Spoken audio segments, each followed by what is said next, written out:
Hello friends, कैसे हो आप सब। आई होप आपकी तैयारी काफ़ी अच्छी चल रही है। देखिए, अब चैनल पे आपको रोज़ाना मैं एक सेट करा रहा हूँ और आपसे मैं बार बार कह रहा हूँ, अगर एक सेट आप कर ले रहे हो ना और अगर आपके 50 प्लस मार्क्स आ रहे हैं ना तो आपका बीपीएससी निकल सकता है। क्योंकि बीपीएससी निकालने के लिए आपको 70 प्लस लाने की ज़रूरत है, उससे ज़्यादा लाने की ज़रूरत नहीं है। ठीक है, अगर आप 70 से लेके 90 तक भी लाते हो तो आपके सिलेक्शन होने के यहाँ पे चांसेस सबसे ज़्यादा है। ठीक है, अब देखिए चैनल पे देखिए एक चीज़ और बता दें, आज एक नोटिस आई हुई है जो है कल शाम को ही आ गई थी कि एडमिट कार्ड्स आपके 10 तारीख से डाउनलोड होंगे और परीक्षाएं आपकी 24, 25 और 26 3 दिन होने वाली है। अगर आप प्राइमरी से हैं तो आपकी जो परीक्षाएं हैं 24 को होंगी और 25 को 2 दिन होने वाली है। ठीक है, चाहे आप बाहरी हो चाहे आप बिहार से हो, 24 और 25 को होने वाली। महिलाओं का सेकंड शिफ्ट में होगा और जो पुरुष है उनका फर्स्ट शिफ्ट में होगा। ये सारी डिटेल चैनल पे आपको मिल जाएंगी। तो चलिए आप स्टार्ट कर लेते हैं। आज प्रैक्टिस सेट 3 करने वाला हूँ।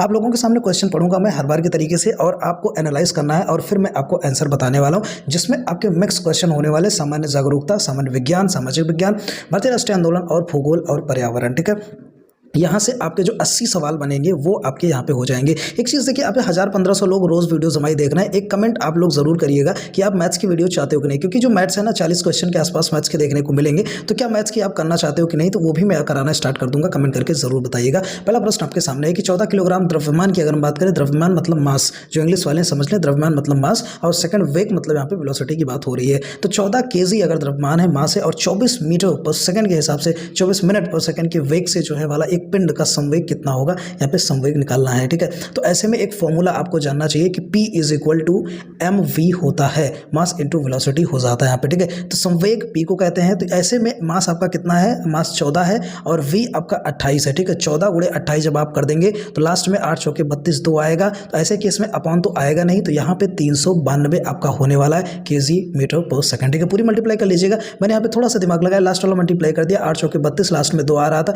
इस वजह से मैंने 2 वाला टिक कर दिया। ठीक है, अब आप पूरी मल्टीप्लाई भी कर सकते हो। ठीक है, टाइम भरपूर रहेगा पेपर में, कोई यहाँ पे बड़ी बात नहीं है। दूसरा प्रश्न पे आता है कि बुद्ध के समकालीन राजाओं को उनके राज्यों से सुमेलित कीजिए। अब देखिए कुछ राजा हैं, वो किस राज्य में थे ये चीज़ आपको सम्मिलित करना है। तो यहाँ पे आपके सामने प्रश्न है, जैसे प्रदोत्त हैं, सबसे पहले उदयन है, प्रसेनजित हैं, अज्ञात शत्रु हैं। तो इसमें से आपको जो है यहाँ पे कुछ मतलब मैच कराना पड़ेगा यहाँ पे। ठीक है, अब देखिए यहाँ पे आपके सामने कुछ ऑप्शंस और दिए होंगे। जैसे 42 की बात कर लेते हैं, यहाँ पे देखिए 42 का ऑप्शन दिया हुआ है। ठीक है, अब देखिए यहाँ पे सबसे पहले बात कर लेते हैं, यहाँ पे प्रदोत्त की अगर हम बात करें यहाँ पे अवंती हो जाएगा। ठीक है, प्रदोत्त की अवंती हो जाएगा। एक ऑप्शन जैसे ही हमको मिलता है वैसे सारे ऑप्शन लग जाते हैं। अब ए का यहाँ पे 3 हो गया है, तो ए का जब 3 हो गया है तो ऐसे केस में उदयन की अगर हम बात कर ले, यहीं पे उदयन की अगर हम बात कर लेते हैं तो उदयन का वत्स हो जाएगा। ठीक है, उदयन का वत्स हो गया। अज्ञात शत्रु की बात कर ले तो अज्ञात शत्रु यहाँ पे मगध हो जाएगा। ठीक है, मगध हो जाएगा। एक ऑप्शन से यहाँ पे बच रहा है कौशल, जो कि प्रसेनजित हो जाएगा। एक ऑप्शन जैसे आपको पता लगता है तुरंत आप यहाँ ऑप्शन में आइए। जैसे ए का 3 हमें पता लगा था, तो ए का 3 किस में है, 3 में है, तो यहाँ से आप मैच कराते चले जाइए, आपका ऑप्शन नंबर 3 करेक्ट हो जाएगा। 43वें पे चलते हैं कि शिक्षा के महान केंद्र विक्रमशिला महाविहार की स्थापना की थी। अब विक्रमशिला जो कि एक शिक्षा का महान केंद्र माना जाता है, जो कि बिहार में है, तो इसका अगर देखा जाए तो इसका भैया किसने इसकी स्थापना की थी, ये चीज़ यहाँ पे प्रश्न में है। ऑप्शन में बाल देते हैं, हर्षद धर्मपाल है, तो किसने यहाँ पे किया था, ये चीज़ सामने निकल के आ रहा है। अब देखिए बिहार में कहाँ पे ये था, जो विक्रमशिला विश्वविद्यालय की बात करें, काफ़ी इंपॉर्टेंट विश्वविद्यालय था। अभी प्रेजेंट में है कि नहीं, तो ये नहीं है। अगर प्रश्न में आता है कि प्रेजेंट में है तो ये नहीं है। ठीक है, और ये भैया आपका भागलपुर में जो है स्थित था, ये चीज़ आप जान लीजिए। जो स्थापना की 8वीं शताब्दी में इसको जो है किया गया था। अब किसने किया था, ये चीज़ काफ़ी इंपॉर्टेंट चीज़ आता है, तो धर्मपाल ने इसका उद्घाटन मतलब स्थापना किया था, प्रेजेंट में नहीं है। 44 आ जाती है कि बोगास कोई का महत्व इसलिए है कि, अब देखिए यहाँ पे काफ़ी लोग तो यहाँ पे बोगासगोई जिसको कहते हैं, सॉरी, नहीं जानते होंगे। तो अगर बात कर लें बोगासगोई या इसको बोगास कहा जाता है, तो ये अफगानिस्तान के स्थित एक क्षेत्र है, ये चीज़ आप समझ लिए। ठीक है, बोगासगोई जो है अफगानिस्तान स्थित जो है यहाँ पे एक कहने का मतलब यहाँ पे जो है एक क्षेत्र है, ऐसा कहा जा सकता है। ठीक है, तो एक क्षेत्र है। अब यहाँ पे महत्व है इसलिए, तो यहाँ पे ऑप्शन आपके सामने, वहाँ जो अभिलेख प्राप्त हुए हैं उनमें वैदिक देवी और देवताओं का वर्णन मिलता है। तो बोगासगोई का जैसे ही नाम आएगा तो यहाँ पे देवी और देवताओं के वर्णन की बात आ जाएगी। अगर जगह का नाम आता है तो अफगानिस्तान में मिलता है, ये चीज़ भी आप लोग ध्यान में रखिएगा। ठीक है, चलिए प्रश्न नंबर यहाँ पे अगर हम बात कर लेते हैं 45 नंबर की, तो पानीपत का तीसरा युद्ध कब लड़ा गया था। ठीक है, अब देखिए थोड़ा सा ब्लर होगा, लेकिन हम यहाँ पे जूम कर दे रहे हैं और पढ़ दे रहे हैं प्रश्न आपके लिए कि पानीपत का तीसरा युद्ध कब हुआ था। यहाँ से 3 प्रश्न मैं आपके करेक्ट करने वाला हूँ। देखिए शॉर्ट वीडियोज़ में ना मैं छोटे छोटे डिजिट डिस्कस करता रहता हूँ, ये भी मैंने शॉर्ट वीडियो में डिस्कस किया था तीनों युद्ध के बारे में। पहले युद्ध की बात अगर हम कर लेते हैं तो 1526 में हुई थी। ठीक है, अब किसके बारे में हुई थी लिख तो सकते नहीं, लेकिन बता देते हैं आपको, इब्राहिम लोदी और बाबर और इब्राहिम के बीच में हुई थी, बाबर जीता था। दूसरा युद्ध आपका हुआ था 1556 में, जो कि 30 साल बाद हुआ था, जिसमें अकबर आया था। पहले में बाबर था, दूसरे में अकबर और हेमू था। ठीक है, तीसरे की बात करते हैं तो मराठा एवं अहमद शाह अब्दाली के बीच हुआ था, जिसमें जो है यहाँ पे बात करें तो मराठा हार गए थे और अहमद शाह अब्दाली जीत गया था। तो ये पानीपत का तीनों युद्ध के बारे में आपके सामने हो गया। प्रश्न नंबर 46 पे चलते हैं। जेल में भूख हड़ताल के कारण जिस स्वतंत्रता सेनानी संग्राम सेनानी की मृत्यु हुई थी वह था कौन थे भैया? भगत सिंह थे। तो भगत सिंह को फांसी हुई थी, तो ये तो भैया सबसे पहले गलत हो जाएगा। फिर विपिन चंद्र पाल की बात आती है, तो क्या विपिन चंद्र पाल थे? और तीसरा यहाँ पे हो जाता है जतिन दास। ठीक है, तो यहाँ के ऑप्शन से अगर हम बात करें तो ये क्यों हुआ था ये भी थोड़ा सा आपको बता देते हैं। तो यहाँ पे जो लाहौर षड्यंत्र हुआ था ना, उसी के लिए जो यहाँ पे सारी चीज़ें हुई थी, और जो यहाँ पे फांसी पे चढ़े थे वो इनका नाम हो जाता है जतिन दास। ठीक है, ऑप्शन नंबर 3 हो जाता है। ठीक है, विपिन चंद्र पाल नहीं होगा, ऑप्शन नंबर 3 हो जाएगा। जिनका जो है कितने दिन की हुई थी ये भी भैया प्रश्न बन सकता है। तो प्रश्न आपको बता दें 64 दिन पे इनकी मृत्यु, 64वें दिन पे मृत्यु हुई थी, मतलब 64 दिन बिना भूख बिना खाना पीना खाए जो है ये धरना पे थे। ठीक है, 47वें प्रश्न की बात आती है, भारतीय राष्ट्रीय कांग्रेस का पहला मुस्लिम अध्यक्ष कौन था? काफी इंपॉर्टेंट प्रश्न है, आपके सामने ऑप्शन यहाँ पे दिए हुए हैं। तो यहाँ पे आप देख सकते हैं कि अबुल कलाम आजाद, शौकत अली या बदरुद्दीन तैयबजी। तो यहाँ पे ऑप्शन आपका हो जाएगा बदरुद्दीन तैयबजी जो है राष्ट्रीय कांग्रेस का पहला मुस्लिम अध्यक्ष था। ठीक है, 48वें पे चलते हैं। भारत में रबड़ का सबसे बड़ा उत्पादक है, ये भी शॉर्ट वीडियो मैंने यहाँ पे बताया था। अब देखिए उत्पादन की बात करें तो भैया तीनों लोग करते हैं, लेकिन सबसे ज्यादा उत्पादन कहाँ पे होता है ये प्रश्न आपके सामने आ जाता है। ठीक है, तो सबसे ज़्यादा उत्पादन कहाँ पे? केरल में होता है। ठीक है, असम में नहीं होता, सॉरी, कर्नाटक और केरल में होता है। और एक जगह और थी तमिलनाडु थी। 3 जगह आपके होते हैं, एक तमिलनाडु हो जाती है और एक आपका कर्नाटक हो जाता है और आपका केरल हो जाता है। सबसे ज़्यादा लेकिन केरल में होता है। शॉर्ट वीडियोज़ में जो इन्फॉर्मेटिव चीज़ें होती है मैं डिटेल में बता देता हूँ, तो प्लीज़ आप लोग शॉर्ट वीडियोज़ भी देखा करिए। ठीक है, 49 आ जाते हैं। सरदार सरोवर परियोजना से लाभान्वित होने वाले राज्य कौन से हैं? देखो कई परियोजनाएं मैंने शॉर्ट वीडियो में बताई थी, लेकिन सरदार सरोवर की अगर मैं बात कर लेता हूँ, देखिए लाभ होने वाले राज्य तो काफ़ी इंपॉर्टेंट है ही, लेकिन प्रश्न ये भी बन सकता है ना कि भैया किस नदी पे है? तो नदी भी आप याद कर लीजिएगा, नर्मदा नदी।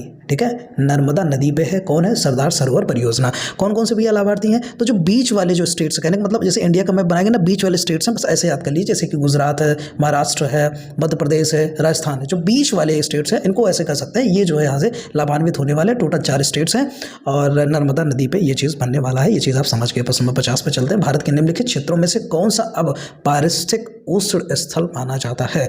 पारिस्थितिक उष्ण स्थल 2 ही माने जाते हैं। ठीक है, 2 ही माने जाते हैं। एक तो भैया देखिए समझिएगा पूर्वी हिमालय। ठीक है, एक तो भैया हो गया पूर्वी हिमालय। ठीक है, पूर्वी हिमालय। ऑप्शन में क्या दिया हुआ है आपको? पश्चिमी हिमालय। बिल्कुल गलत रहेगा, पूर्वी हिमालय होगा और दूसरा पश्चिमी घाट। ठीक है, अगर पश्चिम की बात आए तो पश्चिम में घाट हो जाएगा और हिमालय की बात आए तो पूर्वी हिमालय। तो यहाँ पे पूर्वी घाट मतलब दोनों यहाँ पे गलत हो गए। ठीक है, तो अब चलते हैं तीसरे ऑप्शन की तरफ। तीसरा ऑप्शन एक्चुअल में कह क्या रहा है? तो तीसरा ऑप्शन मेरे को मिल गया पश्चिमी घाट मैंने बताया आपको, और पूर्वी हिमालय बताया। दोनों में से अगर कोई एक ऑप्शन मिल गया तो वो आपका हो जाएगा करेक्ट। ठीक है, ये चीज़ आपको याद कर लेना है। प्रश्न नंबर 51, नागार्जुन सागर परियोजना अवस्थित है। नागार्जुन सागर परियोजना ये दूसरी परियोजना बता रहा हूँ। इससे पहले मैंने सरदार सरोवर बताया, नर्मदा नदी पे 4 स्टेट्स यहाँ पे जो है फायदे में थे, लेकिन नागार्जुन सागर परियोजना की अगर यहाँ पे बात किया जाए तो यह परियोजना कृष्णा नदी पर है। ये चीज़ भी जान लीजिएगा। अब भैया एक प्रश्न और बनता है कि भैया कौन सा स्टेट यहाँ पे इसमें फायदे में होगा? तो आंध्रा। ठीक है, आंध्र प्रदेश। ये चीज़ ध्यान में रखिएगा कि आंध्र प्रदेश भैया इससे फायदे में होने वाला है नागार्जुन सागर परियोजना से। आई होप आपको ये चीज़ें समझ में आई होंगी। ठीक है, अब प्रश्न नंबर 52 पे चलते हैं। निम्नांकित में कौन सा एक सुमेलित नहीं है? कहने का मतलब कौन सा गलत सुमेलित है? कहने का जैसे आप देख सकते कलपक्कम है, कलपक्कम तमिलनाडु से सही सुमेलित है कि नहीं, या राणा प्रताप सागर मध्य प्रदेश से है कि नहीं, नरोरा उत्तर प्रदेश से है कि नहीं। ये चीज़ तो नरोरा कहीं ना कहीं उत्तर प्रदेश से, ये हमें सही लग रहा है ऐसा। और अगर कलपक्कम पे याद करें ये भी तमिलनाडु से, लेकिन राणा प्रताप सागर देखिए राणा नाम से जितने भी शब्द है ना, आप तुरंत जो है राजस्थान को पकड़ लीजिए, है ना। राणा शाह, राणा प्रताप, ऐसी कुछ चीज़ें अगर आती हैं तो उसको राजस्थान से पकड़ लीजिए, तो ये हो जाएगा राजस्थान। मतलब कहीं ना कहीं ये जो है गलत हो गया। प्रश्न नंबर 53 चलते हैं। ठीक है, सेतु समुद्रम परियोजना ये तीसरी परियोजना है। मतलब परियोजनाएं काफ़ी इंपॉर्टेंट है स्टूडेंट्स, तो आप लोग परियोजनाएं जरूर याद कर लीजिएगा। परियोजनाएं की शॉर्ट वीडियो मैंने एक बना रखी है। तो सेतु समुद्रम परियोजना जोड़ती है किसको? पाक खाड़ी को पाक जल संधि से, या पाक खाड़ी को बंगाल की खाड़ी से, या मन्नान की खाड़ी को पाक की खाड़ी से। तो ऑप्शन नंबर 3 आपका सही हो जाएगा, मन्नान की खाड़ी को पाक की खाड़ी से। अब कितने किलोमीटर्स की भी बात आ सकती है, सेतु समुद्रम कितने किलोमीटर्स में मतलब जोड़ेगा? तो 167 किलोमीटर पे जोड़ेगा। ये भी आपको याद में रख लेना, 167 किलोमीटर समुद्री मार्ग को जोड़ने वाला है। 54 की बात करते हैं। तो विश्व एक स्थिति है जिसमें रात्रि एवं दिन का काल बराबर होता है। अब देखिए विश्व समझिएगा, तो जो विश्व है ये जो है भैया एक तरीके से बात करें तो इसमें सूर्य जो होता है ना विश्व रेखा पर चमकता है। कब चमकता है? तो यहाँ पे बात करने वाले वही चीज़ हम कि किस किस दिन होने वाली है। तो सबसे पहले देखिएगा जो दिन और रात एक तरीके से क्या बराबर होता है ना, तो ऐसे में 21 मार्च और 23 सितंबर को बराबर होता है। देश के कई सारे कोनों में ये चीज़ें आपको पाई जाती हैं। ठीक है, कई जगह पे कहने का मतलब बराबर होती है दिन और रात। 55 की अगर बात कर लेते हैं, सूर्य की परिक्रमा में कौन सा ग्रह सर्वाधिक समय लेता है? ठीक है। सबसे ज़्यादा समय कौन लेता है सूर्य की परियोजना में, ठीक है। अब देखिए थोड़ी सी दिन की अगर हम बात कर लेते हैं, कौन भैया कितने दिन पे लेता है, तो अगर हम यहाँ पे बात करें, सबसे पहले एक चीज़ आपको बता दें कि जो खोज इन्होंने किया था ना कि वरुण, एक वरुण यहाँ पे आपको दिख रहा है, यूरेनस बृहस्पति, तो वरुण की अगर खोज की बात कर ले, एक प्रश्न यहाँ से भी आपका उठ सकता है कि खगोलविद की अगर हम बात करें तो जर्मन खगोलविद थे एक, जिसका कि जोहान गाले इनका नाम था, ठीक है। अब देखिए 8वां दूरस्थ ग्रह है जो कि एक वरुण की अगर हम बात यहाँ पे कर ले, ठीक है। अब देखिए सूर्य की परिक्रमा करने में वरुण को कितना समय लगता है, 166 वर्ष लगता है, ठीक है। 166 वर्ष इसको लग जाता है। और दूसरी चीज़ वहीं पे अगर हम बात कर लें कि एक प्लूटो शहर भी आपको बता देते हैं। प्लूटो एक्चुअल में उसे माना नहीं जाता है ग्रह, लेकिन प्लूटो जो है सबसे ड्वार्फ प्लेनेट माना जाता है। तो प्लूटो को सबसे ज़्यादा समय लगता था, 248 वर्ष लगता था, ठीक है। ये तो प्लूटो की बात अलग से हो गई, ये प्रश्न काफ़ी बन जाते हैं, लेकिन सबसे ज़्यादा अगर समय लगने की बात होती है तो वरुण को लगता है 166 वर्ष लग जाते हैं। ये चीज़ आप ध्यान में रखिएगा, ठीक है। चलिए प्रश्न नंबर यहाँ पे 56 पे बात कर लेते हैं। पेट में उपस्थित पाचक रस का प्रमुख कार्य है। अब देखिए पेट में आपको एक एंजाइम मिलती है, आपने 9वीं 10वीं में पढ़ रखा होगा। पेट में एक एंजाइम होती है जो खाना वगैरह खाते हैं उसको तोड़ मरोड़ के मतलब उसको गलाने का काम करती है, और एंजाइम का नाम होता है पेप्सिन। ये जो है साइंस में क्वेश्चन देखने को मिल जाता है। एंजाइम का नाम होता है पेप्सिन, ठीक है। अब पेप्सिन करते क्या है कि प्रोटीन को सरल पदार्थों में विघटित कर देती है, ठीक है। ऑप्शन नंबर पहला आपका हो जाएगा सही, ठीक है। चलिए प्रश्न नंबर 57 पे हम लोग चलते हैं और 57 को देख लेते हैं। 57 एक्चुअल में कह रहा है, देखिए माँ अचार बनाकर कांच की शीशियों में भरती है, वह इन शीशियों को अचार भरने से पहले धूप में सुखाती है। कल वाले टेस्ट में भी ये चीज़ आया था, तो इसका ऑप्शन का जो है आप लोग करेक्ट आंसर कमेंट करके जरूर बताइए, काफी इंपॉर्टेंट क्वेश्चन है, बार बार ये रिपीट हो रहा है। 58 पे चलते हैं। सोए हुए कुत्ते के पास से गुजरने पर उसके द्वारा कान खड़े करने का उदाहरण है। अब आप लोग सोचेंगे ना कि कुत्ता जो है चौकन्नापन हो जाता है, क्योंकि ऑप्शन में ऐसा दिया है भाई साहब, तो ऐसा नहीं है। तीसरा ऑप्शन है कुत्ते की तीव्र श्रवण शक्ति के लिए, क्या उसकी श्रवण शक्ति जो है तीव्र हो जाती है, क्या कुत्ते का चौकन्ने हो जाते हैं उद्दीपन के प्रति अनुक्रिया का, तो यहाँ पे ऑप्शन हो जाएगा उद्दीपन के प्रति अनुक्रिया। ये ऑप्शन आपका करेक्ट हो जाएगा, ना ही श्रवण शक्ति के लिए ना ही चौकन्नेपन के लिए, ठीक है। चलिए प्रश्न नंबर 59 पे आते हैं। एडीज एजिप्टी मच्छर जो दिन में काटता है वह प्रभावित करता है। तो एडीज मच्छर हमेशा प्रभावित करते हैं आपके जोड़ों के दर्द, कहने का मतलब है इनसे जोड़ों के दर्द में अगर हो रहा है आपको तो समझ लीजिए एडीज मच्छर द्वारा जो है आपको बाइट किया गया है। ये चीज़ आपको समझ लेना है, ठीक है। तो एडीज एजिप्टी मच्छर के काटने से अस्थि संधि भी एक शब्द आ सकता है, ये चीज़ भी आपको ध्यान में रखना है। अस्थि संधि है ना, अस्थि संधि भी ये शब्द करके आ सकता है, ठीक है। तो अस्थियां मतलब भी हड्डी होती है, तो मतलब यहाँ पे हड्डी हो जाएगा, ठीक है। एक चीज़ और आपको बता दें कि जो डेंगू ज्वर एडीज एजिप्टा होता है ना, कि एडिस और एल्बोपिक्टस नाम से भी होते हैं, और क्यूलक्स नामक मच्छर से भी इसको जाना जाता है। तो यहाँ पे 2-3 नाम इसके होते हैं, ये भी आपको जो है अच्छे से जान लेना है, ठीक है। चलिए अब आगे बात कर लेते हैं यहाँ पे 60 नंबर की। बाल चंद्र से लेकर अगर पूर्ण चांद तक चंद्रमा की स्थिति बदलती रहती है। बाल चंद्र से लेकर पूर्ण चांद तक चंद्रमा की स्थिति बदलती रहती है, ठीक है। अब चांद से चांदनी होने का भी कारण ऐसे सब पूछा जा सकता है, ये भी एक प्रश्न आता है, चांद से चांदनी होने का कारण क्या होता है, ठीक है। ऑप्शंस आपके सामने, या पृथ्वी की परिक्रमण करता रहता है ना, या इसका परिक्रमण गति अत्यंत धीमा होता है, या अपने ऊपर पड़ने वाले सूर्य के प्रकाश को परावर्तित करता है। तो ये ऑप्शन आपका करेक्ट हो जाएगा कि अपने ऊपर पड़ने वाले सूर्य के प्रकाश को परावर्तित करता है, और परावर्तन के कारण ही चांद से चंद्रमा जो है हमें चांद से चांदनी देखने को मिलती है, ठीक है।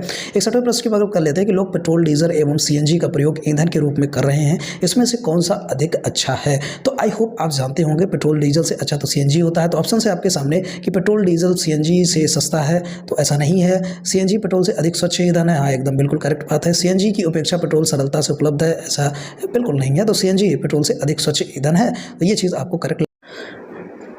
प्रश्न नंबर 62 पे हम लोग देखते हैं कि पत्तियों में ऐसी क्या विशेषता है कि वह खाद्य पदार्थों का संश्लेषण कर सकती है परंतु पादप के दूसरे भाग नहीं, ठीक है। तो खाद्य पदार्थों का संश्लेषण कैसे करती है, ऐसी क्या चीज़ पाया जाता है। तो आपके सामने ऑप्शन देखिए मिल रहा होगा कि पत्तियों में क्लोरोफिल नामक हरा वर्णक होता है, पत्तियां और सौर ऊर्जा संग्रहित करती हैं, पत्तियां जल एवं कार्बन डाइऑक्साइड का उपयोग करती हैं। तो यहाँ पे क्लोरोफिल नामक हरा वर्णक होता है, इसी वजह से जो है वो खाद्य पदार्थों का संश्लेषण कर पाती हैं, ठीक है। प्रश्न नंबर 63 पे चलते हैं। गर्म आलू पर फूंक मारने से आलू ठंडे क्यों हो जाते हैं, इसका रीजन क्या है। तो उच्च तापमान वाले पदार्थ ऊष्मा छेपी होते हैं, या आलू ऊष्मा शोषी होता है, या फूंक हमेशा ठंडी होती है वह आलू को ठंडा कर देती है, ठीक है। तो ये तो कोई नॉनसेंस वाला रीजन बनना है कि फूंक हमेशा ठंडा होती है, इसमें कोई तर्क ही नहीं लग रहा है। तो इस वजह से ये ऑप्शन तो आपका गलत ही हो जाएगा, ठीक है। आलू में ऊष्मा शोषी होती है ऐसा भी नहीं है। तो उच्च तापमान वाले पदार्थ जो होते हैं उसमें ऊष्मा छेपी होती है, इसी वजह से वो ठंडी हो जाती है, ठीक है।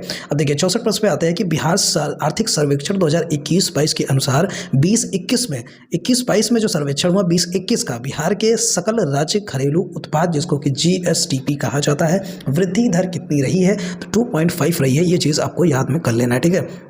93, 92, 2.5 रही है। 65 की बात करते हैं, किसने चंपारण सत्याग्रह के दौरान बिहार में गांधी जी की जान बचाई थी? काफ़ी इंपॉर्टेंट क्वेश्चन है। तो चंपारण सत्याग्रह की यहाँ पे बात होती है, ठीक है। अब देखिए चंपारण सत्याग्रह की अगर हम बात करें तो यहाँ पे जो मियाँ है, जैसे कि आपके रविंद्र पाठक है, बतक मियाँ है, हामिद अंसारी है, लेकिन ऑप्शन नंबर 2 यहाँ पे आपका करेक्ट हो जाएगा, बतक मियाँ ने यहाँ पे जान बचाई थी, ठीक है। अब देखिए एक चीज़ ऐसा भी हो सकता है कि भैया जो जो एक तरीके से अगर हम बात किया जाए इनका जन्म कब हुआ था बतक मियाँ का, ये भी पूछा जा सकता है, ठीक है। लेकिन ये इतना इंपॉर्टेंट नहीं है, लेकिन फिर भी आप जान लीजिए 1800 समथिंग में यहाँ पे था, 1800 आई होप यहाँ पे 67, 1867 में इनका जो है बतक मियाँ का यहाँ पे जन्म हुआ था और इन्होंने गांधी जी की जान बचाई थी। बस इतना याद कर लीजिए आप। 66 में बात करें तो वृहद ज्वार भाटा आता है। देखिए समझिएगा यहाँ पे वृहद ज्वार भाटा आता है, ठीक है। यहाँ पे आपको 2 कंसेप्ट मैं आपको बताने वाला हूँ ज्वार भाटा से। एक तो अमावस्या की, ठीक है। देखिए सब कुछ एक ही में कंसेप्ट क्लियर हो जाएगा, 2-3 सवाल आपका सही हो जाएगा। देखिए अमावस्या हो जाती है और दूसरा मैं यहाँ पे बात करने वाला हूँ जो आपका सूर्य ग्रहण होता है, ठीक है। सूर्य ग्रहण और एक पूर्णिमा की बात कर लेता हूँ। मेन अगर हम बात करें तो पूर्णिमा और अमावस्या की ही यहाँ पे चर्चा होगी, ठीक है। देखिए जब अगर हम बात करें पृथ्वी भैया, जब सूर्य पृथ्वी के बीच में चंद्रमा जब आ जाता है, ठीक है। सूर्य पृथ्वी के बीच में जब चंद्रमा आ जाता है तो अमावस्या लगती है, ठीक है। और जब अमावस्या लगती है तो 2 चीज़ होता है, एक तो बृहद ज्वार भाटा होता है और दूसरी चीज़ सूर्य ग्रहण होता है। समझ गए आप? जब सूर्य और पृथ्वी के बीच में चंद्रमा आ जाता है तो भैया यहाँ पे अमावस्या लगती है, जिसमें से आपका बृहद ज्वार भाटा होता है और सूर्य ग्रहण, 2 कंडीशंस होती हैं, ठीक है। दूसरी चीज़ होती है यहाँ पे पूर्णिमा कब होती है? जब सूर्य, एक तरीके से देखा जाए सूर्य चंद्रमा के बीच में जब पृथ्वी आ जाती है, ठीक है। अभी तक चंद्रमा बीच में आई थी लेकिन अब पृथ्वी खुद बीच में आ जाती है, ऐसे केस में लग जाती है पूर्णिमा, ठीक है। ये कंडीशन आपको याद रखती है। यहाँ पे बृहद ज्वार भाटा की बात हुई है तो ऐसे केस में सूर्य पृथ्वी तथा चंद्रमा एक सीधी रेखा में होते हैं, ठीक है। अब बीच में आए या ना आए, यहाँ पे सिर्फ सीधी रेखा की बात कर दी गई है, तो ये भी करेक्ट है कि जब भी चाहे पूर्णिमा या अमावस्या की बात हो, ये तीनों सीधी रेखा में होंगे, ठीक है। लेकिन कौन बीच में होगा कौन किनारे होगा, ये चीज़ भी मैंने आपको करेक्ट कर दिया। आई होप यहाँ से आपको अब कोई कन्फ्यूजन नहीं होने वाली है। प्रश्न नंबर 67 की बात कर लेते हैं। एशिया और उत्तरी अमेरिका को जो जल डमरू मध्य कहा जाता है, ठीक है। जल डमरू मध्य अलग करता है, ठीक है। वह है तो बेरिंग जल डमरू कहा जाता है या पाक जल डमरू मध्य कहा जाता है। अब देखिए जल डमरू मध्य से प्रश्न से सब इतना याद कर लेना है, जल डमरू मध्य एशिया और उत्तरी अमेरिका को जो अलग करता है वो भैया यहाँ पे बेरिंग जल डमरू मध्य कहा जाता है। सिर्फ इतना याद कर लीजिए, ज़्यादा लीपापोती नहीं करूंगा नहीं तो आप कंफ्यूज हो जाएंगे। चलिए 68वें प्रश्न पे चलते हैं कि ठंड के दिनों में लोहे के गुटके और लकड़ी के गुटके को प्रातः काल में छूने से अगर छुआ जाए तो लोहे का गुटका ठंडा लगता है, ऐसा क्यों होता है? चलिए आपको बताते हैं इसके पीछे रीजन क्या होता है। ऑप्शन आपके सामने है, लोहे के टुकड़े का ताप लकड़ी के टुकड़े से कम होता है, या लकड़ी की तुलना में लोहा ऊष्मा का अच्छा चालक है, या लकड़ी की तुलना में लोहा ऊष्मा का खराब चालक है, ठीक है। तो यहाँ पे आपका ऑप्शन नंबर 2 हो जाएगा, लकड़ी की तुलना में लोहा ऊष्मा का अच्छा चालक है। अब देखिए अगर बात करें ना, लकड़ी जो है बैड कंडक्टर ऑफ हीट है, एक तरीके से देखा जाए तो लकड़ी is a bad conductor of heat, लेकिन लोहा वहाँ पे गुड कंडक्टर ऑफ हीट है। अगर वो हीट का गुड कंडक्टर हो सकता है तो भैया किसी भी मौसम का हो सकता है, कोल्ड का भी हो सकता है। इसी वजह से यहाँ पे लोहा जो है ठंडा ज़्यादा रहता है, लकड़ी नहीं रहती है बैड कंडक्टर होने की वजह से। 69 की बात करते हैं कि 100 वाट की बिजली का बल्ब अगर 10 घंटे जले तो भैया खर्चा कितना होगा? देखिए न्यूमेरिकल बीच में आ गया तो इसको सॉल्व कैसे करेंगे ये चीज़ आप देखिएगा। देखिए बिजली के खर्च की जब भी बात हो, तो यहाँ पे सबसे पहले आपको वाट लेना है, कितना वाट दे रखा है गुणे कितना घंटा दे रखा है, कितना समय चल रहा है, ठीक है। 2 चीज़ अपॉन में 1000 से उसको डिवाइड कर देना है, बस सवाल आपका हल हो गया, ठीक है। कैसे देखिएगा, वाट कितना दिया भैया? 100 वाट दिया है, 100 वाट हमने लिखा, ठीक है। घंटा कितना दिया? 10 घंटा दिया, 10 लिख लिया, बटे में 1000 कर दिया हमने, ठीक है। इसको काटेंगे, 1 से 1 0 कटा और 2 से 2 0 कटा, बता 1 कितना बचा? 1, तो 1 इकाई भैया यहाँ पे आपका करेक्ट हो जाएगा। समझ गए? वाट गुणे घंटा बटा 1000 कर देंगे तो बिजली का खर्चा निकल के आ जाएगा। आई होप आपको समझ में आई होगी बातें। प्रश्न नंबर 70 देखिए फिर कि भारत में अंग्रेजों के समय में प्रथम जनगणना कब हुई थी, ठीक है। देखिए मैंने पेपर टेस्ट 1 में ये चीज़ साफ बताया था कि जनगणना के 3 प्रश्न थे, मतलब जनगणना कब से स्टार्ट हुई, कब तक हुई, कितनी जनगणना हुई, टोटल 12 हुई थी, मैंने सब कुछ बताया था। आपने टेस्ट 1 अगर नहीं देखा जाके देखिएगा। तो यहाँ पे बात करते हैं भारत में अंग्रेजों के समय में प्रथम जनगणना कब हुई थी, ठीक है। ये सवाल यहाँ पे निकल के आ रहा है, ठीक है। अब देखिएगा यहाँ पे लॉर्ड मेयो दिख रहे, एक नाम आपको दिख रहा है, Lord Mayo, Lord little, Lord Dufferin, ये दोनों लोग नहीं थे। लॉर्ड मेयो के कार्यकाल में जनगणना हुई थी, ठीक है। 1872 ईस्वी की यहाँ पे बात करी जा रही है कि भारत की पहली जनगणना करवाई गई थी लॉर्ड मेयो के द्वारा। एक प्रश्न तो ये हो गया भाई साहब, ठीक है। अब एक प्रश्न ये बन सकता है कि विधिवत तरीके से जनगणना कब हुई, तो यहाँ पे तो पहला मैंने बताया 1872 में हुई लॉर्ड मेयो के द्वारा। दूसरा विधिवत जनगणना की बात करें तो 1881 में हुई थी। इसको किसने करवाया था, तो लॉर्ड रिपन ने करवाया था। किसने, लॉर्ड रिपन ने करवाया था, ये भी याद रखिएगा। विधिवत तरीके से पूछे तो 1881 रिपन के द्वारा, लेकिन सबसे पहले सिर्फ पूछे तो इसको लॉर्ड मेयो के द्वारा 1872 में हुई थी, ठीक है। आई होप आप समझ गए होंगे। 71 पे चलते हैं। यहाँ पे यदि किसी ऐनक के लेंस की पावर +2 डायप्टर हो तो इसके फोकस की दूरी क्या होगी। देखिए न्यूमेरिकल भी भैया काफ़ी अच्छे लेवल पे आ रहे हैं, तो न्यूमेरिकल यहाँ पे समझते हैं कि अगर लेंस की फोकस की दूरी हमें निकालना हो तो ऐसे केस में हमें सिंपल सा 100 बटा डायप्टर कर देना होता है। डायप्टर 2 रखा है इसलिए 2 रख देंगे, काट देंगे, 50 सेंटीमीटर आ जाएगा, ठीक है। समझ गए। जब भी फोकस की दूरी निकालना हो 100 बटा डायप्टर कर दीजिएगा, आपके आंसर आपके सामने आ जाएंगे। 72 की बात करते हैं। 1878 में वर्नाकुलर प्रेस एक्ट हुआ था, किसने रद्द किया था, कहने का मतलब है 78 में जो है वर्नाकुलर प्रेस एक्ट को किसने रद्द किया था, ये चीज़ आपको बताना है, ठीक है। अब देखिए लॉर्ड रिपन के द्वारा इसको भैया रोक लगाई थी। लॉर्ड रिपन वही जो पीछे भी मैंने आपको बताया, लॉर्ड रिपन जिसने 1881 में विधिवत तरीके से जनगणना करवाई थी, ठीक है। ये चीज़ आपको ध्यान में रखना है, ठीक है। तो लॉर्ड रिपन ने क्या किया था, वर्नाकुलर प्रेस एक्ट को यहाँ पे बंद करवा दिया था, ठीक है। चलिए प्रश्न नंबर 73, किसी अपराध के अभियुक्त को स्वयं अपने विरुद्ध गवाह बनने के लिए बाध्य नहीं किया जा सकता। भारतीय संविधान के जिस अनुच्छेद में प्रावधान है, कहने का मतलब किस अनुच्छेद में ऐसा प्रावधान है कि कोई अपराध करने के बाद स्वयं अपने विरुद्ध गवाह बनने के लिए बाध्य प्रेशर फोर्स नहीं किया जा सकता। तो आपके सामने ऑप्शंस हैं अनुच्छेद 20, 21 या 22 में, ठीक है। तो इसका ऑप्शन हो जाएगा अनुच्छेद 20 में ऐसा हो सकता है, 20 के द्वारा ये चीज़ बनाया गया है। प्रश्न नंबर 74 आपके सामने मूल अधिकारों की सूची में संपत्ति का अधिकार निकाल दिया गया था। ये कल टेस्ट में मैंने बताया था। देखिए 42वें संविधान संशोधन के द्वारा जो है यहाँ पे 10 मौलिक अधिकारों को जोड़ा गया था, ठीक है। लेकिन 44वें संशोधन में क्या किया भैया, यहाँ पे एक जो है निकाल दिया गया, किसको, संपत्ति का अधिकार निकाल दिया गया कि मूल अधिकार में संपत्ति के अधिकार को नहीं माना जाएगा। तो आंसर यहाँ पे क्या हो जाएगा, मूल अधिकारों की सूची में संपत्ति का अधिकार निकाला गया 44वें संशोधन में। 42वां तो मैंने आपको डिटेल के लिए बता दिया, जहाँ पे 10 मूल, कहने का मतलब क्या बोलते हैं, मूल अधिकार को जोड़ा गया था। ये चीज़ भी आप ध्यान रखिएगा, क्योंकि देखिए प्रश्न ये एग्जैक्ट आ जाए ऐसा भी नहीं है, कुछ घुमा के भी आ सकता है, इसलिए मैं आपको जानकारी इन्फॉर्मेशन देता चल रहा हूँ। अगर आपको वीडियो सच में पसंद आ रही है ना तो प्लीज़ यार लाइक कर दीजिए वीडियो को, और अगर नए हैं तो सब्सक्राइब करके बेल आइकन प्रेस करिए, क्योंकि रोज़ मैं आपको एक प्रैक्टिस सेट करवाता हूँ और कुछ इंपॉर्टेंट जो पॉइंट्स होते हैं वो मैं ब्रीफ में आपको शॉर्ट वीडियोज़ के माध्यम से प्रोवाइड करा रहा हूँ, ठीक है। और मैथ्स की वीडियोज़ लाऊँ कि ना लाऊँ ये कमेंट करके आप लोग ज़रूर बताइएगा, ठीक है, क्योंकि मैथ्स वीडियोज़ बनाने में थोड़ा सा टाइम लगता है, थोड़ा सा कैलकुलेशन करता हूँ, इस वजह से लोग वीडियोज़ थोड़ा सा कम देखते हैं। लेकिन फिर भी अगर आप देखना चाहते हैं तो बताइएगा ज़रूर, मैं मैथ्स का प्रिपरेशन ज़रूर कराऊँगा आपको। चलिए प्रश्न 75 पढ़ते हैं। भारतीय संविधान में अन्य देशों के संविधान से कुछ विशिष्टताओं को लिया गया है।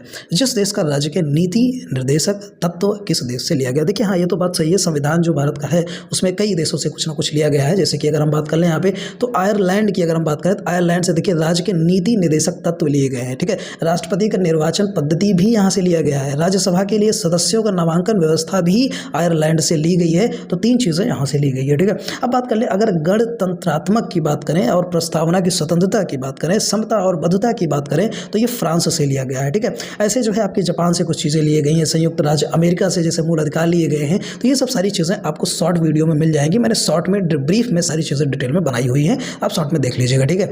फिर बात करते हैं 76 की। भारतीय संसद के दोनों सदनों की प्रथम संयुक्त बैठक हुई थी।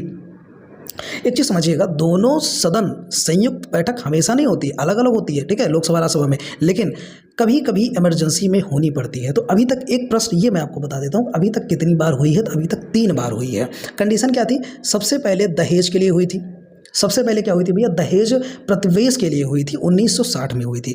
दूसरी बात यहाँ पे बैंक सेवा आयोग के लिए दोनों सदन को इकट्ठा होना पड़ा था, ये दूसरी बार 1977 में। फिर आतंकवाद निवारण के लिए सन 2000 में हुआ था, ठीक है। आतंकवाद निवारण के लिए 3 बार यहाँ पे बैठक हुई थी, ठीक है। अब यहाँ पे बात ये बनती है कि प्रथम संयुक्त बैठक हुई थी तो सबसे पहले देखो मैंने बता दिया आपको ना, दहेज उन्मूलन विधेयक के संबंध में आपके सामने ऑप्शन है दहेज उन्मूलन के विषय में, ठीक है। दूसरा बैंक और तीसरा जो है यहाँ पे आतंकवाद निवारण। याद करिएगा, दहेज, बैंक, आतंकवाद, दहेज, बैंक, आतंकवाद 3 बार, ठीक है। सन की बात करें 1960, 77, 2060, 77, 2000, ठीक है। आई होप आपको क्लियर हुआ होगा। 77 अगर बात करते हैं, प्रश्न नंबर 77 की बात कर लेते हैं। राज्य की संचित निधि का संचालन किया जाता है, तो संचित निधि का संचालन किया जाता है राज्य के राज्यपाल द्वारा या राज्य के मुख्यमंत्री द्वारा या राज्य के वित्त मंत्री द्वारा। तो ऐसा नहीं है, जो संचित निधि है उसको विधानमंडल द्वारा किया जाता है। कहने का मतलब पहली बार ऑप्शन नंबर 5 यहाँ पे इस्तेमाल हुआ है, उपयुक्त में से कोई नहीं, ठीक है।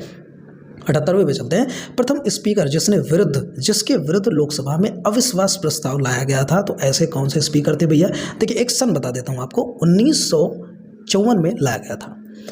कौन थे भैया जिनके खिलाफ ये चीज़ लाया गया था? तो वासुदेव, ठीक है, वासुदेव मावलंकर कहा जाए, ठीक है, जिसको कि जीवी मावलंकर भी कहा जाता है। तो इनके द्वारा भैया, इनके खिलाफ कहने का मतलब जो है विरुद्ध जो है यहाँ पे प्रस्ताव लाया गया था, अविश्वास का प्रस्ताव लाया गया था, ठीक है। चलिए 79 प्रश्न की बात कर लेते हैं। केंद्र सरकार के बजट के चालू खाते में व्यय की सबसे बड़ी मद है, व्यय की सबसे बड़ी मद केंद्र सरकार के बजट के चालू खाते में, ठीक है, तो ब्याज भुगतान, ठीक है, ब्याज भुगतान।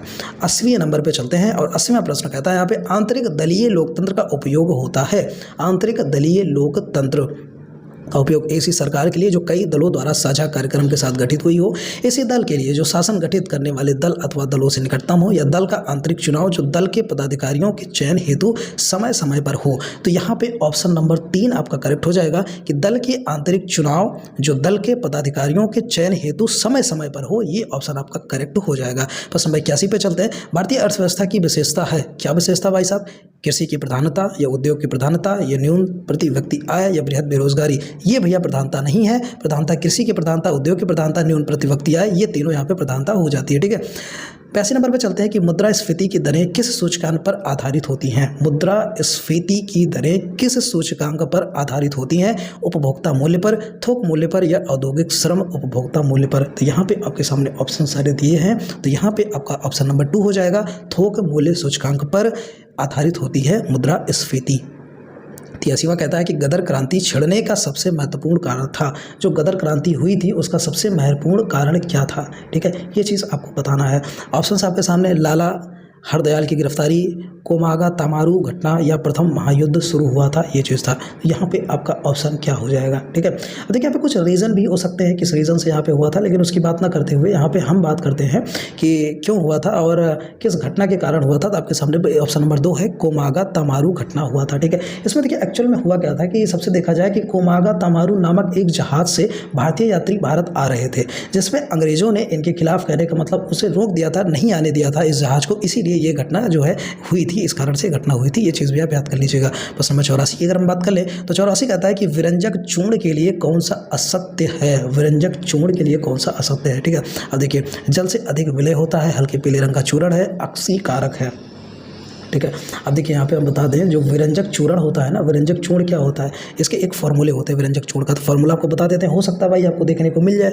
तो Ca करके होता है और आपका CaOCl देखने को मिल जाता है और बाहर Cl होता है, ठीक है। CaOCl और Cl करके हो जाता है, तो ये विरंजक चूर्ण का एक तरीके से फॉर्मूला हो जाता है, ठीक है। अब देखिए विरंजक चूर्ण जो है प्राप्त कैसे होता है, ठीक है। तो सबसे पहले देखा जाए तो जो शुष्क चूने होते हैं जैसे कि कार्बन हाइड्रोक्साइड CaOH2 कहा जाता है, जब उसको 40 डिग्री सेल्सियस पर गर्म किया जाता है तो यहाँ पे विरंजक चूर्ण जो है आपका तैयार हो जाता है, ठीक है। तो कहने मतलब जल में अधिक विलय होता है, इस वजह से तैयार होता है।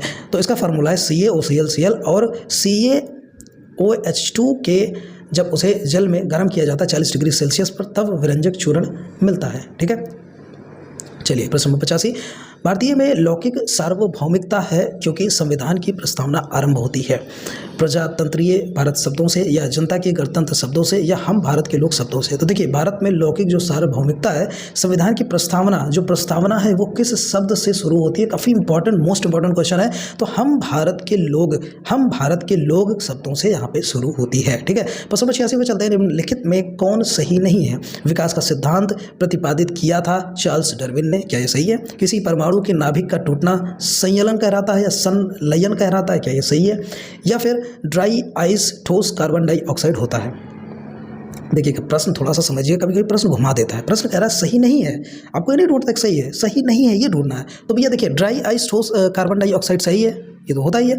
विकास का सिद्धांत प्रतिपादित किया चार्ल्स डार्विन ने, ये भी सही है। लेकिन किसी परमाणु के नाभिक का टूटना संलयन कहलाता है, ये चीज़ गलत है, ठीक है। ये चीज़ आपका सरासर गलत हो जाता है, ठीक है। चलिए प्रश्न नंबर 87 पे चलते हैं। बादल आच्छादित रातें स्वच्छ आकाश वाली रातों से अधिक गर्म होती है। आच्छादित जो रातें होती हैं स्वच्छ आकाश वाली रातों से अधिक गर्म होती हैं, इसके पीछे आपको कारण बताना है, ठीक है।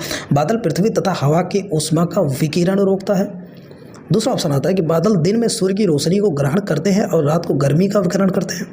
तीसरा है यहाँ पे बादल वातावरण को आर्द्र बनाते हैं तथा ऊष्मा उत्पन्न करते हैं। तो यहाँ पे हो जाएगा बादल पृथ्वी तथा हवा से ऊष्मा का विकिरण रोकता है। ठीक है, ये ऑप्शन नंबर 1 आपका जो है करेक्ट हो जाएगा। ठीक है, चलिए प्रश्न नंबर यहाँ पे 88 पे चलते हैं। एक सुई पानी में डूब जाती है जबकि लोहे से बना जहाज पानी पर तैरता रहता है, इसके पीछे कारण क्या है? एक सुई पानी में डूब जाती है तो हम ही जानते हैं, लेकिन जहाज क्यों तैरता रहता है, इसके पीछे का यहाँ पे रीजन जो है बनाया गया है। देखिए, जहाज़ों का जो आकार होता है लोहे की चादरों से इस प्रकार बनाया जाता है कि इसके अंदर का बहुत सा भाग खोखला होता है। जब इसको पानी पर उतारा जाता है तो फैला हुआ आकार व खोखला होने के कारण इसके जो द्वारा हटाया गया पानी होता है ना, वो भार जहाज के भार से अधिक होता है। इस वजह से जो है देखा जाए तो डेंसिटी की अगर हम बात करें तो जो पानी की डेंसिटी है एक तरीके से यहाँ पे देखा जाए तो यहाँ पे क्या बताया जा रहा है कि कारण इसके द्वारा जो पानी का भार जहाज से भार से अधिक होता है, इस वजह से जो है डेंसिटी अगर पानी की ज़्यादा है तब भैया तैरोगे, अगर डेंसिटी वहीं पे पानी की कम है तब डूब जाओगे। ठीक है, तो यहाँ पे देखा जाए तो सुई की जो नुकीली चीज़ है उसकी डेंसिटी ज़्यादा है और पानी की डेंसिटी कम है, इस वजह से जो सुई है वो एक्चुअल में डूब जाती है। इसी तरीके से जो मृत सागर था वहाँ भी देखा गया था कि जो पानी था उसकी डेंसिटी ज़्यादा थी, इसलिए इंसान वहाँ पर तैर पाता है। अगर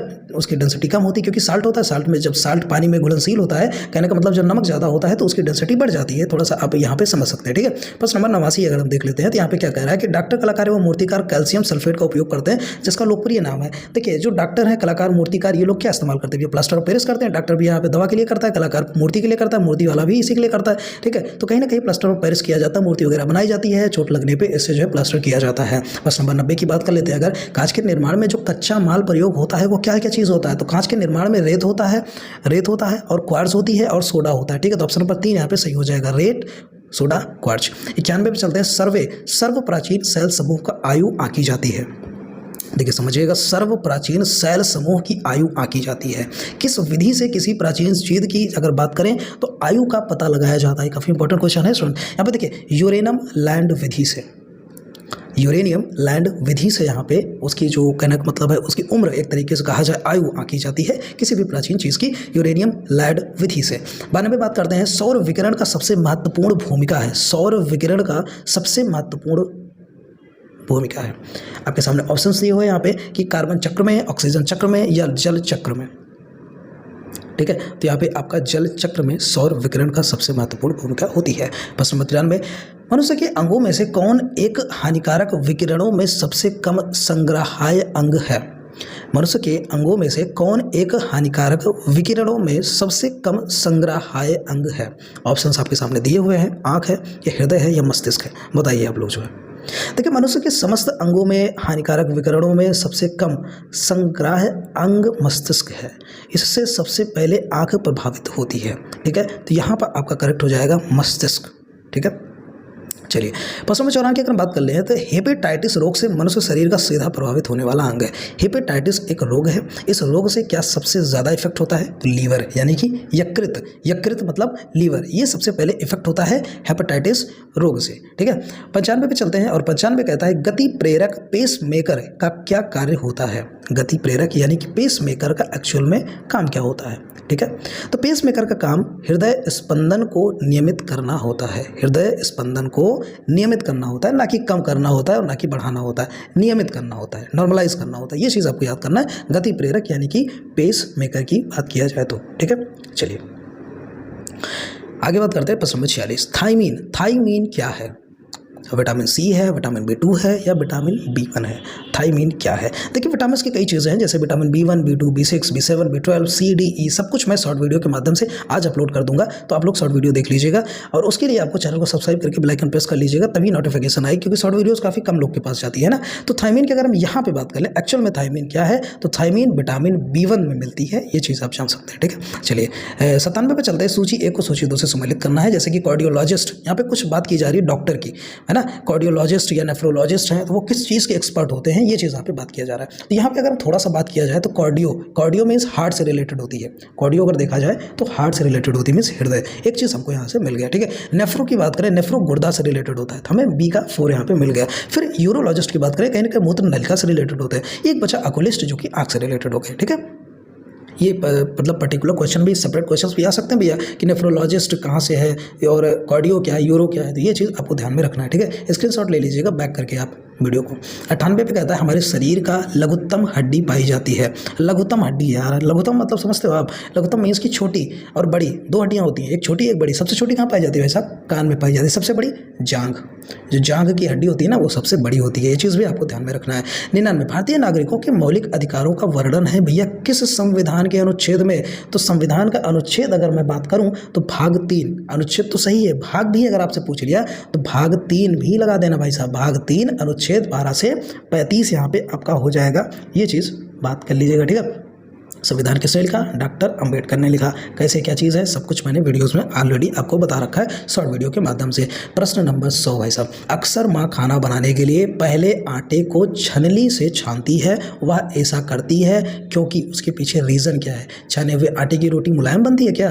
वह आटे में उपस्थित अशुद्धियाँ दूर करना चाहती है? आटे को गूंथते समय उसमें गांठें नहीं पड़ती हैं? देखिए गांठ वाँठ वाली बात दूसरी रही, लेकिन अशुद्धियाँ दूर करना चाहती है, ये तो मेन मोटो होता है। तो यहाँ से आपके ऑप्शन नंबर जो 2 है यहाँ पे ये करेक्ट हो जाएगा, ठीक है। देखिए छाने हुए आटे की रोटी मुलायम बनती है ऐसा हम कुछ कह नहीं सकते। रोटी मुलायम बनाने के ऊपर आप होता है किस तरीके से गूंथते हैं आटे को, है ना। ज़्यादा टाइट कर देंगे आटे को तो रोटी मुलायम नहीं बनती है। मतलब कई सारे रीजंस होते हैं, लेकिन यहाँ पे पर्टिकुलर रीजन है अशुद्धियाँ को दूर करने के लिए ऐसा किया जाता है, ठीक है। चलिए प्रश्न नंबर 100 कहता है कई गाँवों में जब बांस के खंभों पर जमीन से लगभग 10 या 12 फुट ऊंचे होते हैं जो घर होते हैं गाँव में, कई से गाँव हैं, तो वहाँ पे क्यों ऐसा बनाया जाता है? रीजन आपके सामने, आसपास के घने जंगलों से जंगली जानवरों के आने का भय होता है, ठीक है। तो ऐसा नहीं है, बांस पर बने घर अन्य घरों की तुलना में अधिक खूबसूरत या मजबूत होते हैं, ऐसा भी नहीं है। वर्षा अधिक होने के कारण बाढ़ का खतरा रहता है, ये करेक्ट है भैया। ऊंच बनाने का मतलब है कि वहाँ पे बाढ़ आने के चांसेस ज़्यादा होते हैं। अभी एरिया में आपको बता दूं ना कि जो पर्वतीय एरिया होते हैं वो काफ़ी बाढ़ग्रस्त होते हैं, है ना। तो ऐसे केस में जो है यहाँ पे बांस बल्ली से यहाँ पे घर वगैरह बनाया जाता है, ठीक है। चलिए 102 पे चलते हैं। रश्मि की उम्र 5 साल है, वह देखने में 3 साल की लगती है, हाथ पैर पतले एवं पेट फूला हुआ है, अक्सर बीमार और थकी थकी रहती है। गरीबी के कारण उसे पूरे दिन एक आध रोटी ही मिल पाती है। ऑप्शन आपके सामने है। रश्मि एनीमिया का क्या शिकार है, या रश्मि सूखे रोग से पीड़ित है, या रश्मि के विकास की प्रक्रिया अवरुद्ध है? सही बात है, रश्मि की जो विकास की प्रक्रिया है वो अवरुद्ध हो गई है, कहने का मतलब रुक गई है, ठीक है। चलिए 103 पे चलते हैं। यदि कोई बालक कुपोषण का शिकार है तो उसे देना चाहिए, उसे चाहिए क्या चाहिए भैया, क्या देना चाहिए, कौन सी दवा देना चाहिए? महंगी दवाइयाँ टॉनिक देना चाहिए, पर्याप्त एवं संतुलित आहार देनी चाहिए, या स्वस्थ होने तक पूर्ण आराम करना चाहिए? तो भैया एक्शन तो लेना ही पड़ेगा। तो एक्शन लेने में महंगी दवाइयों का कोई मतलब नहीं है अगर एग्जैक्ट चीज़ नहीं होती है। कोई कुपोषण का शिकार होता है तो उसमें कहीं ना कहीं संतुलन की, प्रोटीन की, वसा की, कार्ब्स की कमी होती है। तो ऐसे में आपको पर्याप्त एवं संतुलित आहार देना चाहिए। ऑप्शन नंबर 2 यहाँ पे करेक्ट हो गया है, ठीक है। दवाइयाँ तो ठीक है अपने अनुसार, लेकिन रोजमर्रा की जिंदगी में क्या देना चाहिए, ये महत्वपूर्ण चीज़ है ना, वो इंपॉर्टेंट चीज़ है। 104 की बात करते हैं कि बांधों के निर्माण से उभरी पर्यावरणीय समस्या है, बताइए। ऑप्शन है वनोन्मूलन एवं जैव विविधता की हानि, जनसंपत्ति की हानि, या स्थानीय लोगों का विस्थापन, ठीक है। 104 की बात करिए, ठीक है। यहाँ पे देखिए सबसे पहला ऑप्शन है वनोन्मूलन एवं जैव विविधता की हानि होती है, ठीक है। चलिए 105 पे चलते हैं। और 105 क्या कहता है? 105 यहाँ पे कह रहा है कि शीतल ने लाल केचुए की सहायता से कंपोस्ट बनाते समय अपशिष्ट की परत का पोला ही रहने दिया, ठीक है। शीतल ने लाल केचुए की सहायता से कंपोस्ट बनाते समय अपशिष्ट की परत को पोला ही रहने दिया। तो इसका ऑप्शंस आपके सामने यहाँ पे दिए हुए हैं कि यहाँ पे कछुए आसानी से अंदर बाहर जा सकते हैं, इस परत में पर्याप्त मात्रा में वायु एवं नमी बनी रहे, अपशिष्टों को विगलित होने में कम समय लगे, ऐसा यहाँ पे कंडीशन कहा जा रहा है, ठीक है। अब देखिए लाल केचुए की मदद से कंपोस्ट बनाते समय अपशिष्ट परत को पोला ही रहने दिया जाता है ताकि इस परत व स्तर को पर्याप्त वायु मिलती रहे और आर्द्रता बनी रहे, ठीक है। तो पर्याप्त वायु और आर्द्रता मीन्स की नमी बनी रहनी चाहिए, ये चीज़ आपको ध्यान में रखना है। क्वेश्चन क्या था, क्वेश्चन भी आप लोग देख लीजिए, ठीक है, कंपोस्ट बनाने के लिए केचुए के द्वारा, ठीक है। चलिए 106 की बात करें तो पंचायती राज विषय है। पंचायती राज किस चीज़ का विषय है? केंद्र का, राज्य का, समवर्ती सूची का, किसका विषय है? तो राज्य की सूची का विषय है पंचायती राज, ठीक है। अनुच्छेद 40 और 7वीं अनुसूची का राज्य सूची की प्रविष्ट 5 में पंचायतों एवं नगर पालिकाओं आदि में स्थानीय निकायों के स्वायत्त शासक संबंधी उपबंध किए गए हैं। तो यहाँ पे अनुच्छेद 40 भी आपको याद कर लेना है, ठीक है। ये चीज़ भी पंचायती और नगर पालिकाओं की भी बात होती है राज्य की सूची पर, ये चीज़ आप समझ लीजिएगा। 107 में चलते हैं। तो निम्न में से कौन सा तत्व आधुनिक आवर्त सारणी के डी ब्लॉक का तत्व है? डी ब्लॉक मीन्स 21 से 30 के बीच में आते हैं, जिनका एटॉमिक नंबर 21 से 30 होता है, ठीक है। तो डी ब्लॉक का तत्व है यहाँ पे देखा जाए तो 107 में अगर हम बात कर लें तो यहाँ पे आयरन डी ब्लॉक से यहाँ पे बिलोंग करता है, ठीक है। 21 से 30 के बीच में, मतलब 21 से 30 तक के बीच में जो है आपकी एटॉमिक नंबर होना चाहिए। 108 की बात करें तो भारतीय संविधान के निम्नलिखित अनुच्छेदों में से कौन सा अनुच्छेद राज्य की सरकारों को ग्राम पंचायतों को संगठित करने का निर्देश देता है? ठीक है। तो यहाँ पे अनुच्छेद 32 है, अनुच्छेद 40 है या अनुच्छेद 498 है। तो अनुच्छेद 40, ठीक है, भाग 4 में अनुच्छेद 40 के तहत ये चीज़ किया जाता है। तो ऑप्शन नंबर 2 हो जाएगा। 109 की बात कर लें। बिहार का न्यूनतम लिंगानुपात वाला जिला है, आप देखिएगा, लिंगानुपात वाला जिला, न्यूनतम सबसे कम, ठीक है। तो 109 में अगर हम बात करें तो न्यूनतम लिंगानुपात वाला जिला। लेकिन एक चीज़ और मैं आपको बताना चाहूँगा, जो है मुंगेर तो है, ठीक है। ऑप्शन नंबर 1 आपका मुंगेर हो जाएगा। कितना है? 876 है। ये भी क्वेश्चन में आ सकता है भैया, कुछ ऑप्शन दे देगा, गिनती में 876 हो जाएगा, ठीक है।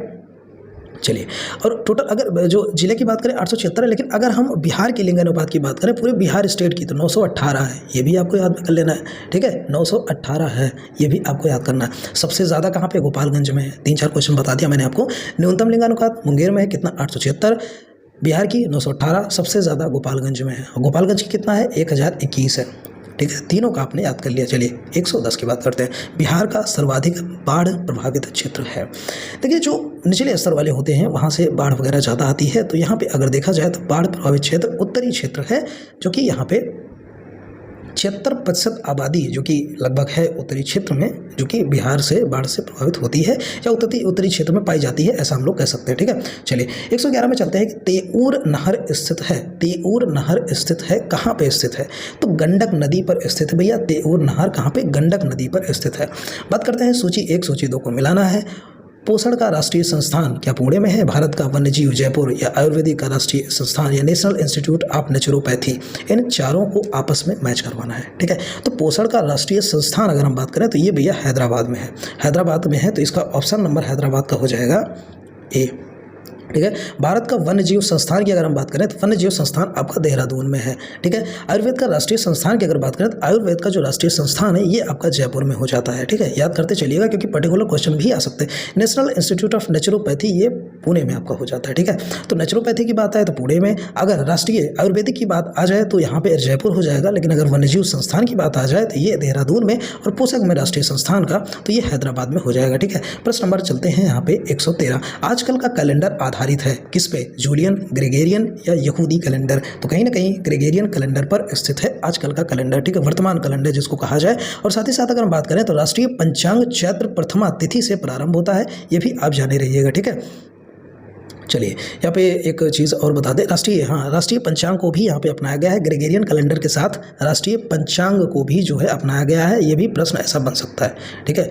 राष्ट्रीय पंचांग को भी अपनाया गया है। चलिए यहाँ पे चलते हैं 114 पे। सिद्धि धमाल नृत्य निम्नलिखित में से किस राज्य केंद्र शासित प्रदेश से संबंधित है? सिद्धि धमाल, कुछ अलग प्रकार का नृत्य देखने को मिला है सिद्धि धमाल, ठीक है। तो सिद्धि धमाल नृत्य की अगर हम बात करें तो ये आपको गुजरात में देखने को मिलता है। तो ये भैया देखिए केंद्र शासित का नाम लेके ना थोड़ा सा आपको ये कंफ्यूज करते क्वेश्चन वाले। केंद्र शासित है ना, कुछ ही है, साथ ही केंद्र शासित प्रदेश है, उसमें एक डाल दिया भाई साहब देखिए लद्दाख अंडमान निकोबार। अब यहाँ पे लोग क्या, जब केंद्र शासित की बात आती है ना, सोचते हैं लोग कि केंद्र शासित है यार, तो रेयर केस होता है, तो इसमें अंडमान लगा देंगे लोग। ऐसा नहीं है, ये चौंकाने के लिए, सिर्फ आपको कंफ्यूज करने के लिए होता है। तो यहाँ पे गुजरात है जहाँ पे धमाल नृत्य होता है। 115 बात करते हैं। किसी निश्चित समयावधि में लिंग और आयु के आधार पर जनसंख्या के विभाजन को दर्शाने वाला आरेख क्या कहलाता है? किसी निश्चित समयावधि में लिंग और आयु के आधार पर जनसंख्या के विभाजन को दर्शाने वाला आरेख क्या कहा जाता है? तो जनसंख्या पिरामिड कहा जाता है। ये चीज़ आप अच्छे से जानते होंगे, ठीक है। चलिए 116 पे चलते हैं। 116 यहाँ पे प्रश्न है कि यहाँ पे 116 अगर देखा जाए तो स्कैंडिनेविया, ठीक है, स्कैंडिनेविया एक सांस्कृतिक क्षेत्र है जो महाद्वीप में स्थित है। स्कैंडिनेविया की अगर हम बात करें तो किस क्षेत्र में स्थित है? सिर्फ इतना आप कर लीजिए, ज़्यादा लीपापोती करने की बात नहीं करेंगे। तो यूरोप में स्थित है, सिर्फ जो है इतना आप याद कर लीजिए, यूरोप में स्थित है, ठीक है। चलिए प्रश्न नंबर 117, मदर टेरेसा के संबंध में कौन सा कथन सही नहीं है? मतलब 2 सही है, 1 गलत है। उनका जन्म अल्बानिया में हुआ था, ये सही है। वह 18 वर्ष की उम्र में ही नन बन गई थी, ये भी सही है। मृत्यु के समय वो भारतीय नागरिक नहीं थी, ये भाई साहब गलत है। वो भारतीय नागरिक थी, मृत्यु के समय में वह भारतीय नागरिक थी। भारत के आने के बाद ही मदर टेरेसा का जो यहाँ पे जन्म हुआ था, ठीक है, तो भारत की नागरिक रही थी, ठीक है। एक चीज़ और बता दें कि जो मदर टेरेसा है उनको भारत रत्न भी दिया गया था। भैया कब दिया गया था? 1980 में मदर टेरेसा को भारत रत्न दिया गया था, ये भी आप ध्यान में याद करके चलिएगा। 118 की बात करें तो यह विचार कि भविष्य में भारतीय नियोजन में वस्तुओं से अधिक ध्यान व्यक्ति को देना चाहिए। यह विचार कि भविष्य में भारतीय नियोजन में वस्तुओं से अधिक ध्यान व्यक्ति को देना चाहिए व्यक्त किया था किसने? अमर्त्य सेन ने, यशवंत सिन्हा ने, अटल बिहारी वाजपेयी ने। किसने किया था? अमर्त्य सेन ने किया था। ये याद कर लीजिए कि भविष्य में भारतीय नियोजन में वस्तुओं से अधिक ध्यान व्यक्तियों को देना चाहिए, ये अमर्त्य सेन ने कहा था। ये चीज़ आप ध्यान में दे लीजिएगा, ठीक है। चलिए आगे चलते हैं। 119, प्रशिष्ट मुद्रा फाइट मनी वह है। फाइट मनी क्या चीज़ है? मोस्ट इंपॉर्टेंट क्वेश्चन है, ठीक है। ऐसे सवाल जरूर आते हैं, ठीक है। अब फाइट मनी की अगर हम बात करें तो क्या होता है? देखिए जो करेंसी नोट्स होती हैं ना, जो करेंसी नोट्स और सिक्कों को प्रतिष्ठ मुद्रा यानी कि फाइट मनी कहा जाता है। करेंसी नोट्स और सिक्कों को कहा जाता है। तो इसका कहने का मतलब ये होता है कि जैसे कि जिसका कोई आंतरिक मूल्य नहीं होता है, तो इसका एक एग्जैक्ट ये आंसर यहाँ पे बन जाएगा, जिसका कोई आंतरिक मूल्य नहीं होता है, ठीक है। ये चीज़ आपको ध्यान में रखनी है, ठीक है। जैसे कि अगर मूल्य की बात किया जाए, जैसे यहाँ पे बात हुई ना, आंतरिक मूल्य नहीं होता। आंतरिक मूल्य किसका होता है भैया? सोने और चांदी का होता है, ठीक है। सोने और चांदी का होता है, नॉर्मल सिक्कों का नहीं होता है। चलिए बात कर लेते हैं 120, जो कि लास्ट प्रश्न है। हुगली नदी के तट पर अंग्रेजों द्वारा पहली व्यापारिक कोठी इंग्लिश फैक्ट्री कब स्थापित की गई थी? तो यहाँ पे आपके सामने यहाँ पे दिया हुआ है 1641 सीई या 1651 सीई या 1661 सीई, तो यहाँ पे हो जाएगा 1661 सीई, ठीक है। एक चीज़ और बता दें, प्रथम अंग्रेजी कारखाने की अगर हम बात करें, जैसे कि यहाँ पे बात की जा रही है, तो 1651 ई में बंगाल में हुगली नदी के तट पर स्थापित किया गया था। ये चीज़ आपको याद कर लेना है, ठीक है। अब देखिए 120 प्लस टोटल हो गए। फिलहाल मैंने आपको स्टार्टिंग में कहा था कि आप कमेंट करके ज़रूर बताइएगा कि जो मैथ्स की क्लासेस हैं, 40 नंबर जो मैथ्स के आने वाले हैं, 40 क्वेश्चंस आने वाले हैं, क्या वो मैं क्लास लूँ कि ना लूँ? आपको आवश्यकता है कि नहीं है, ये कमेंट करके ज़रूर बताइएगा। और वीडियो अच्छी लगी हो ना तो लाइक कर दीजिएगा। अगर अभी तक आपने वीडियो को देखी है तो आई होप आपको पसंद आई है, ज़रूर पसंद आई है तो लाइक कर दो यार, और सब्सक्राइब करके शेयर भी कर दो, जो भी आपके रिलेटिव जो भी मतलब कहने का तैयारी कर रहे हैं, ठीक है। तो मिलते हैं कल फिर ऐसे ही टेस्ट में 120 प्रश्नों के साथ। Thanks for watching, have a nice day and all the best. Admit card आ गया, उसकी वीडियो जाके देख लीजिएगा।